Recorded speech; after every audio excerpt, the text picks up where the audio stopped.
და გადაცემით პროფესიონალები და საზოგადოება და მესამე ნაწილით გადაცემისა ვაგრძელებთ თქვენთვის მაუწყებლობას. ჩემი გამოშვების მესამე ნაწილის სტუმარი გახავთ მხატვარი ივანე, იგივე ვანიკო კეზუა.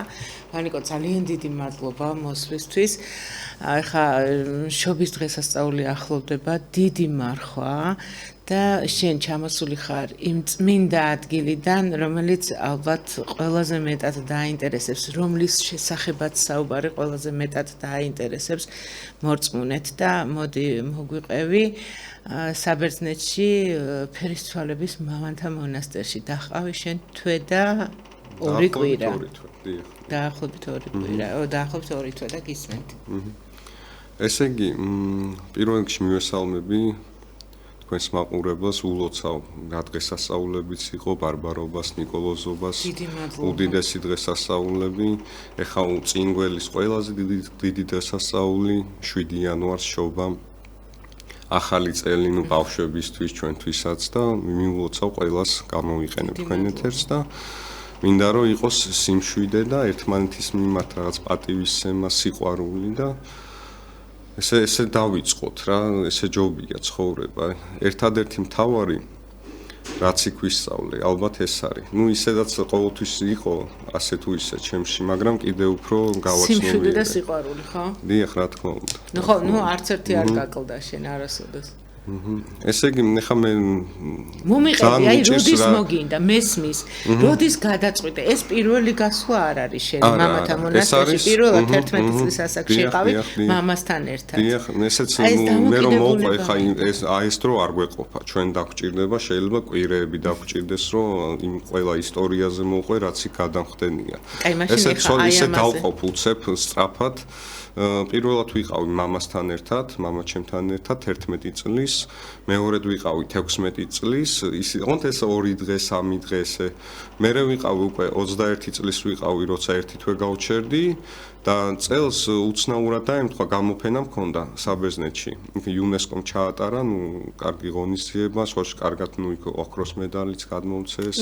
ჩემი ნახატი იუნესკოს ფონდში შევიდა და მე ისე მქონდა დაგეგმილი, მეთქი ავალ თან იქ ერთი კვირა მოვილოცავ და დაუბრუნდები ქვეყანას და იქ რო ჩავედი, იმდენად მომთხოვა კიდევ წასვლა, რომ მე ზაფხულში წავედი. ზაფხული ერთი თვე დავყავი იქ და მე ზაფხულში რო ჩავედი იქ მაგ დროს წავიკითხე ახალი აღთქმა, ორჯერ მოვასწარი, რომ წამეკითხა, რომ ასე თქვა გადამეკითხა.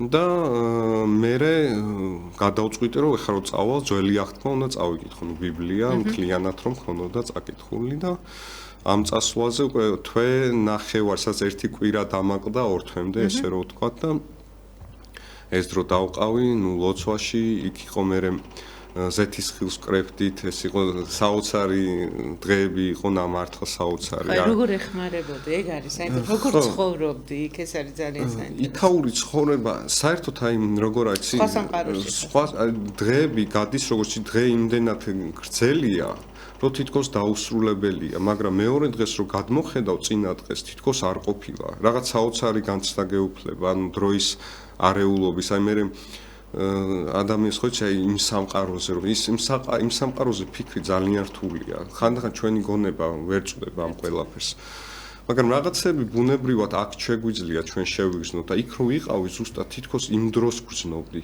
როგორც იქ რაღაც ხოჩ მარადიული დროის შეგრძნება ანუ არ წინადღე არ არსებობს ეს დღე დაუსრულებელია რაღაცა ერთად ხდება ხო რაღაცა ყველაფერი ერთად ხდება მე არაფერი ცუდი არ ხდება ერთად ცუდი შენ გონებაში ხდება ეს ანუ აი მან დიწყება მე მთელი ბრძოლები და უკვე შენ თავთან როცა მარტო სული რჩები ესე რომ ვთქვათ იქ შეიძლება იქ მე ბერები აი როგორ თქვა ანუ უსაყვარლესი აი ეგეთი ჩემთვის მე ხშირად აღნიშნავ ხოლმე რომ არანაირ სტატუსს არ აქვს მნიშვნელობა გინდა ის არის გინდა ეს არის მაგრამ ამათი შინაგანი სტატუსი ჩემთვის ყველაზე მაღალია ანუ არ არსებობს არავინ აი სამყაროს მეფე რო დააყენო პირობითად ის იმდენად არ იქნება ჩემთვის საპატივცემულო როგორც ეს ხმები აბსოლუტურად ხო მე საიდან დაიწყო საერთოდ ანუ ეს ჩემი ოჯახის მეგობარია ელგუჯა მაღულარია ეს არის უდიდეს შემოქმედია თან ხატებს წერს ჯვებს თლის ერთ-ერთი საუკეთესო ხელია ალბათ მე რაც დღევანდელ დღეს მართლა ესე მაგრად ვერავინ ვერ აკეთებს და არის მართლა მამა ჩემი ვითარი რა მამასავით ყავს მაგან დამაინტერესა მაგან შემაყვარა ბავშვობიდან ხშირად გსტუმრობდა ჩვენთან რჩებოდა ეპისკოპოსი დაყვებოდა ნუ ბერძენი ეპისკოპოსი და ამათი რო უყურებდი სულ განცდა მქონდა რომ ეს იყო ჩემი სულიერი მამა ესე რო ვთქვა ნუ ელგუჯა ხო და მე და ელგუჯას მოკლედ იქ სულ ხანდახან ესე სტროგად მელაპარაკებოდა რო ვთქვა რაღაც თითქოს მე წამოვიდედი იქ არაფერი სუდი არ ხდება რატომ მითხრა ნეტავ ესა და მე ხვდებოდი რომ ჩემთვის მეუნერო მე რო უკეთესი ვიყო დიდი მადლობა იმიტომ რომ ამასაც გამოვიდა რომ აი ისეთი რჩევები რომ საოცარი მას ისეთი საინტერესო ცხოვრება გავლი და იმდენჯერ დადგა ფეხზე და ეხა ისე მყარა დგას რომ შეუძლებელია ბევრისთვის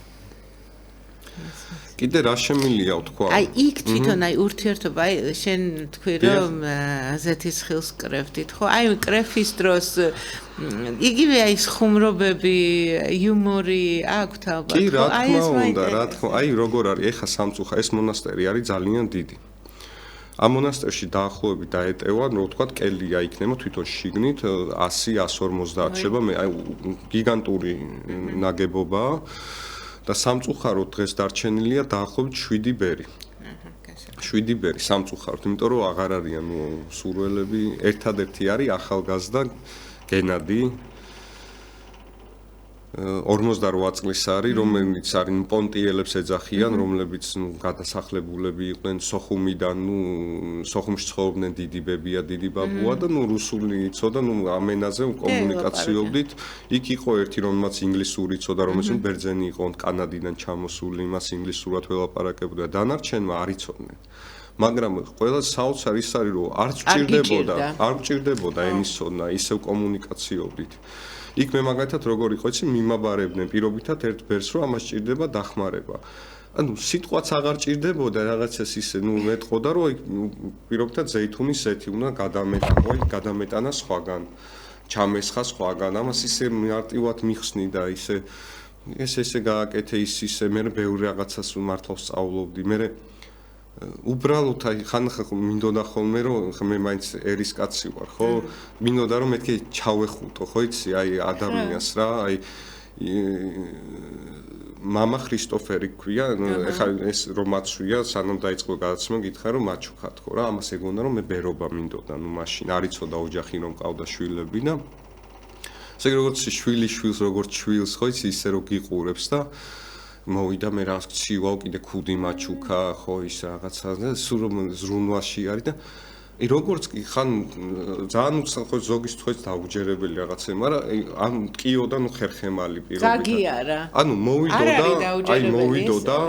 მოვიდოდა დაგადებდა არ ვიცი აი ლოცვის დროს როცა ტაძარში ვიყავ ეს გამოვიდა ხელს დამადებდა რაღაცა გაიღიმებდა გაივლიდა დაჯდებოდა თითქოს ეს ტკივილი საერთოდ მიქრებოდა ხო ესეთი უცნა მე თვითონ პატარა ტანის ულამაზესი აი მართლა ულამაზესი ანგელოზივით აი ესეთი ხო ეს ხელები ეს სათნო სახე ეს დიდი ხანია უკვე ბერი არის სადღაც 45 წელია მე მგონი თუ არ ვცდები ხო მე ყველა ესეთი ყველა ანუ არ არსებობს მანდ უარყოფითი შენ თვითონვე ქნი უარყოფითს აი ეგ არის მთელი პრობლემა შენ თვითონ გეწყება მე ბრძოლა შენ თავთან იქ იმის უფლებაც არ გაქვს რომ ვიღაცას უხეშად რამე უთხრა. აი რაღაცა ის კი არა შეურაცხყოფა მიიღება. არა, საერთოდ იქ ყოფნისას არ ანუ ეს არის დაუშვებელი. როგორც კი მასეც გააკეთებ, ხო, როგორც კი მასეც გააკეთებ, პირდაპირ გეწყება დიდი ბრძოლა. აი როგორც კი დააშავებ. და არ გეპატიება იქ ყოფნისას, იმიტომ რომ იქ არაფერი ცუდი არ ხდება. და მე სულ რას ვამბობ, რომ აი ღმერთო სულ თხოვ ხოლმე ღმერთს, რომ ღმერთო ისინი კარგად ამყოფ, იმიტომ რომ აი იმათზე დგას მთელი სამყაროს ძალიან დიდი ნაწილი, ანუ ხო, ესენი ამათ არც ჭამა არ ჭირდებათ, არც ანუ ამათი სიამოვნება არის ღმერთთან ურთიერთობა, ლოცვა. ამაზე მე ხო უყურებ მე ზიარების დროს ეს ლიტურგიის დროს იქ როგორი ცეცხლი ტრიალდება თვითონ ტაძარში ეს როგორი იქ ერთი დღე იყო ესე იგი ზივარ და ზუსტად ალბათ 2 საათი ცრემლი მდიოდა რა ესე იგი აი უცებ წამოვიდა და სულ დავიცალე მოკლედ ცრემლად აი ესე იგი ალბათ აი ეხლა ცხოვრებაში მე სულ ამბობ რომ მე ჯერ კიდე გაწმენდის პროცესში ვარ ხო ზოგს უნდა რომ პირობითად მე 28 წელი ვაშავე და უცებ 1 თვეში 2 თვეში უცებ სუფთა გავხდე არა ამას დრო ჭირდება რამდენიც დააშო შემემდენია რომ უფრო ნაკლებ დროში მოახერხო შეიძლება ის და რას ვამბობ ადრე რომ მეგონა რაღაცებში სიამოვნება პირობითად ეს იყო უფრო ხშირ შემთხვევაში ეშმაკური ხშირ შემთხვევაში ნუ ქალები დალევა გართობა ესა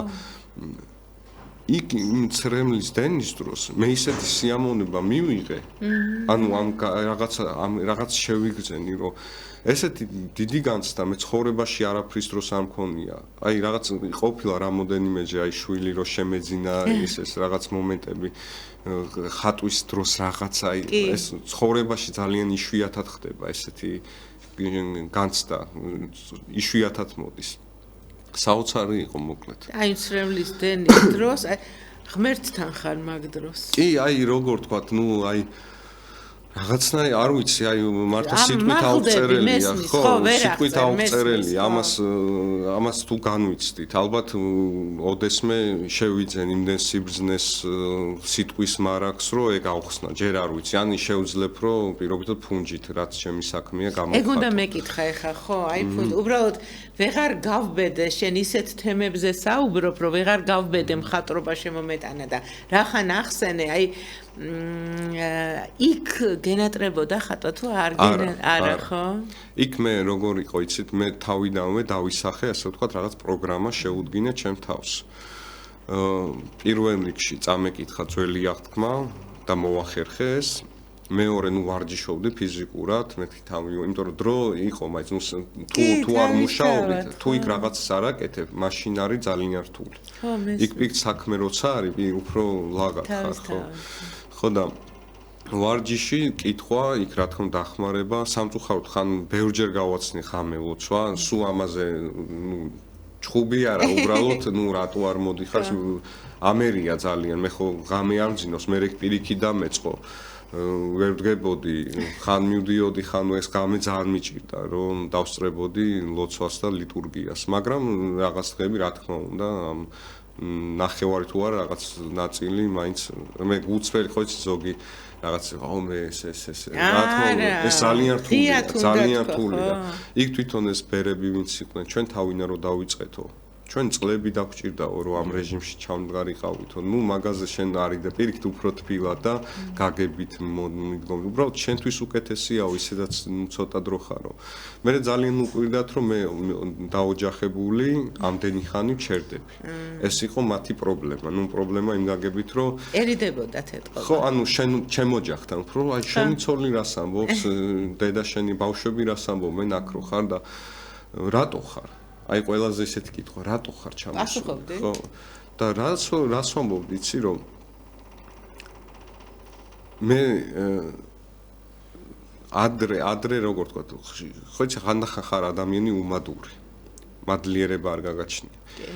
მადლიერება არის ყველაზე დიდი ნიჭი ალბათ ადამიანის რა და ჩვენ მაგათ მე რომ სულ ამას ღმერთმა მომცა ოჯახი, ულამაზესი მეგობრები, სიცოცხლე, ნიჭი და ასე შემდეგ. ამისთვის და ამისთვის მე ცხოვრებაში და ერის ცხოვრებაში ყოველთვის ვცდილობ რომ ეს გადავიხატო ჩემი სწორი ქმედებები და იქ კიდეც სხვა მომენტი, იქ უკვე სხვა კავშირებზე შენ თავთან ხარ მხოლოდ და შენ კავშირი მიდის პირდაპირ ღმერთთან რომ ეს მადლიერება იქ რა თქმა უნდა ღმერთს ყოველთვის რაღაცას თხოვ, რას თხოვ, ნუ ჩემი შვილები, ჩემი ოჯახი პირველ რიგში, ჩემი მეგობრები, ჩემი ქვეყანა, საერთოდ დედამიწა რომ სიმშვიდე იყოს, სიყვარული იყოს, სიკეთე იყოს, სხვა აზრი არ აქვს, პროსტა არ ვიცი, რა ვიცი, სხვა არაფერი არ ეშველება ამ სამყაროს. გასაგებია, ძალიან დიდი მადლობა. მადლობა თქვენ. ვანიკო, დაიწყე მოლოცვებით და გიერთდები ბარბარობას, ნიკოლოზობას გილოცავთ. ეხლა შობამდე კიდე გვაქვს დიდი დღესასწაული 24 დეკემბერი, ყველა წმინდანის დღე და არის სპირიდონ ტრიუმფუნტელის დღე კიდე გილოცავთ ყველას. უფლის მადლი არ მოჰკლებოდეს ჩვენ ქვეყანას და ვანიკოს თქმის არ იყოს, მთავარი არის სიყვარული და სიმშვიდე. უღრმესი მადლობა ვანიკო. დიდი მადლობა თქვენ. ძალიან დიდი მადლობა მინდა გადაგიხადოთ ყველას, ვინც გვიყურეთ და გვისმინეთ. მე მომავალ პარასკევამდე გემშვიდობებით ნახვამდის.